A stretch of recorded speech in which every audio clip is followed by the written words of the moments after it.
But even though the carpetbaggers plundered, the country knew that I stood for reconciliation.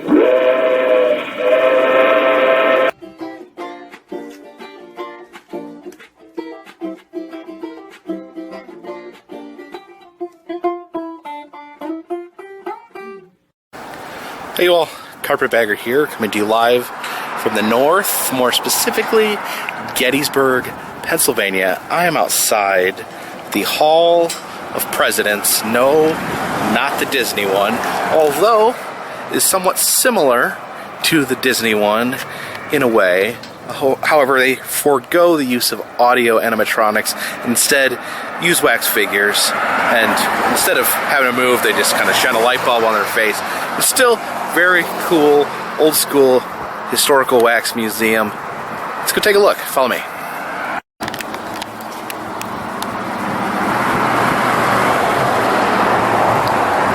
For freedom. The British are coming! Through every Middlesex village and farm, Paul Revere rode to alert his countrymen.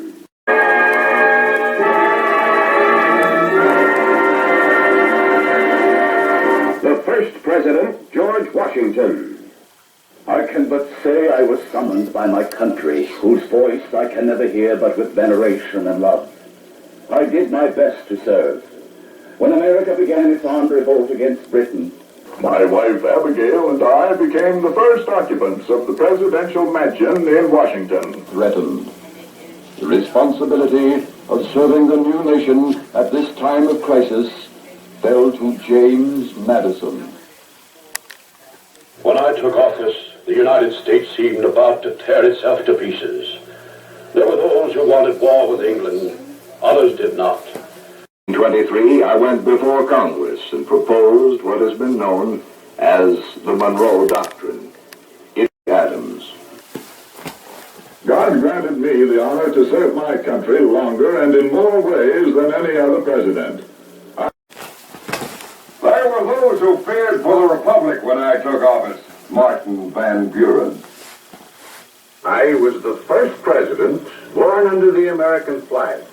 It's not easy to serve the nation in times of stress. My successor did not live to know the travail of office. William Henry Harrison. Perhaps I would have made a good president. No one can tell. William Henry Harrison. I died in 30 days. It was 1841.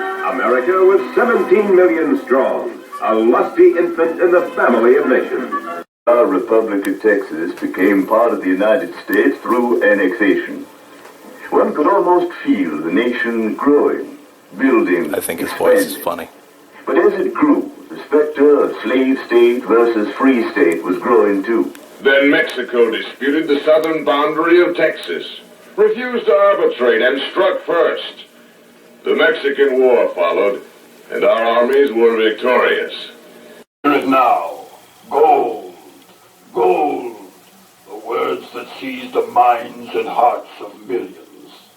Tens of thousands headed west over the plains and prairies to California. Then came the question, should California be free or slave? The men of the North cried, the whole West should be free, while the South shouted, open the West to slavery.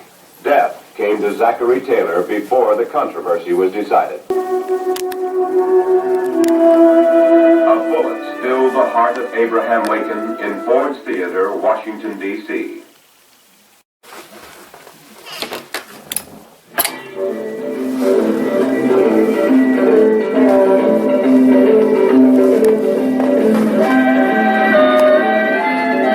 Ours was a nation of 30 million.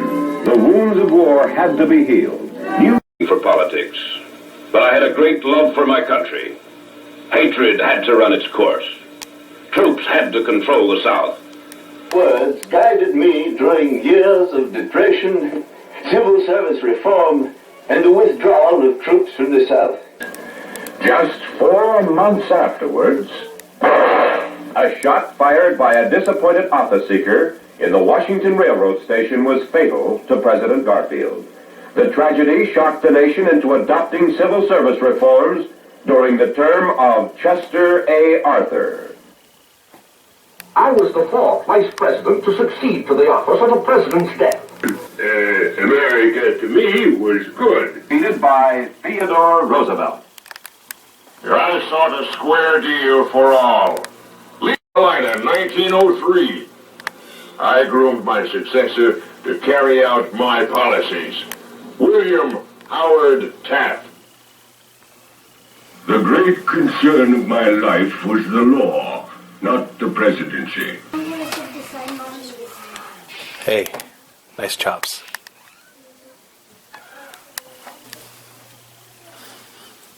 Shouldn't you be fatter? Looks like someone just shoved a pillow under your shirt.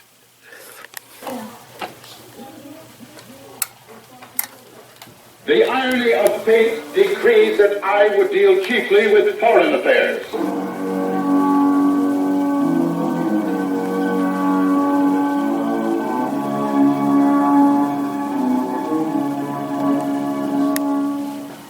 The power of the universe, loosed against those who brought war to the Far East.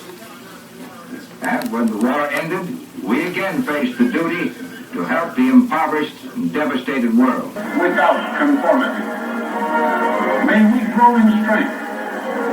Without pride in self, may we ask not what your country can do for you. Ask what you can do for your country.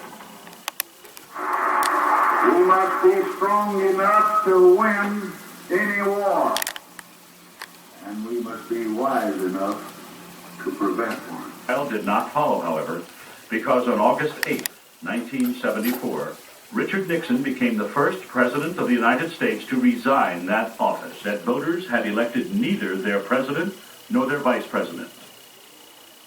My first priority is to work with you to bring inflation under control. Inflation is domestic enemy number one. Let us learn together and laugh together and work together and pray together, confident that in the end we will triumph together. Government is the problem. Our government has no power except that granted it by the people. And stately story of unity, diversity, and generosity, shared and written together. Clinton also faced the greatest test of perseverance during the Monica Lewinsky scandal. His lying under oath led to his impeachment trial, making him the second president since Andrew Johnson in 1868 to face trial before the Senate. America at its best matches a commitment to principle with a concern for civility. A civil society demands from each of us goodwill and respect. Barack Obama was elected our 44th president, drawing on his unique diversity and championing of a bipartisan theme of hope and change. The 47-year-old senator from Illinois became the first African-American to assume office. Look, in all honesty, this Clinton is really weird looking. This Bush and Obama don't really look all that hot either. Tough old birds. Yeah. That's hard to find, you know. This is the place for it. You can find lots of eagles here. Does, I shouldn't ask this, but Jenny's Wade gift shop, does that have different things in it? Yes. It's a Lincoln snow globe. Why exactly is it snowing on Lincoln's head? Sadly, I'm shorter than Eleanor Roosevelt, but at least I'll always know that I'm taller than Mary Todd Lincoln. Alright, this is the creepiest thing I've ever seen. This is the Hall of First Ladies, and for some reason, they chose not to make full-sized wax First Ladies. They tried to make them miniature. I don't know if they ran out of wax or whatnot, but these are horrifying little devils. Just look at the size difference here. Okay, I'm a normal sized human being. Look at that. Look at that.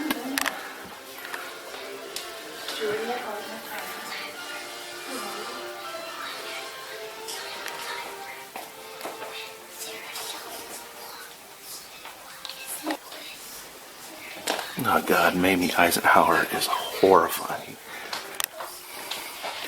Even Jackie O looks terrifying. Ugh. There's Lady Bird Johnson. What kind of a name is Lady Bird anyway?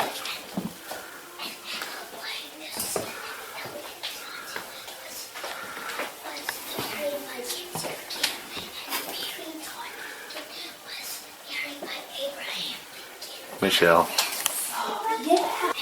Hey, look, there's Betty Ford. Looks like she's high on something.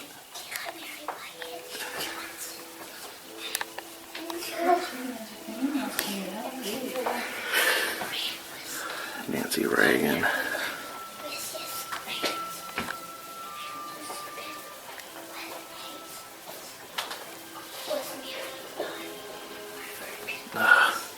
Hillary. Ugh. Maybe I'll be making a big Hillary at some point.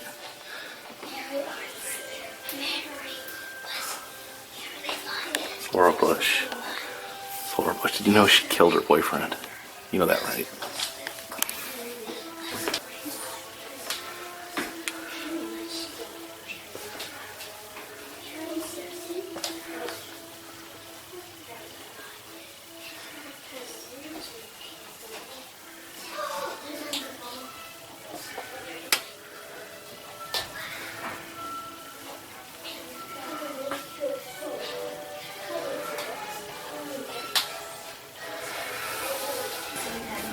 That's Mary Todd Lincoln.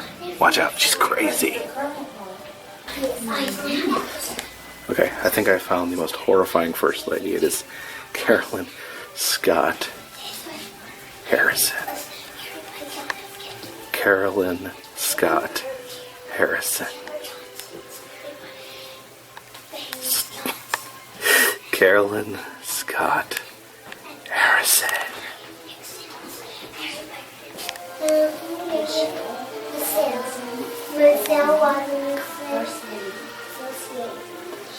Apparently Lucille Ball was First Lady at one point. I guess I missed that. Oh yeah, the Gettysburg Address took place right over there. A lot of history here. Appreciate you guys watching. Please like, subscribe, share. If you want to check out my website, it's www.thecarpetbagger.org. If you'd like to throw me a few dollars on Patreon, I'd be happy to send you postcards while I'm out on my journeys. And I also sell t-shirts. All those links are down below. Appreciate it.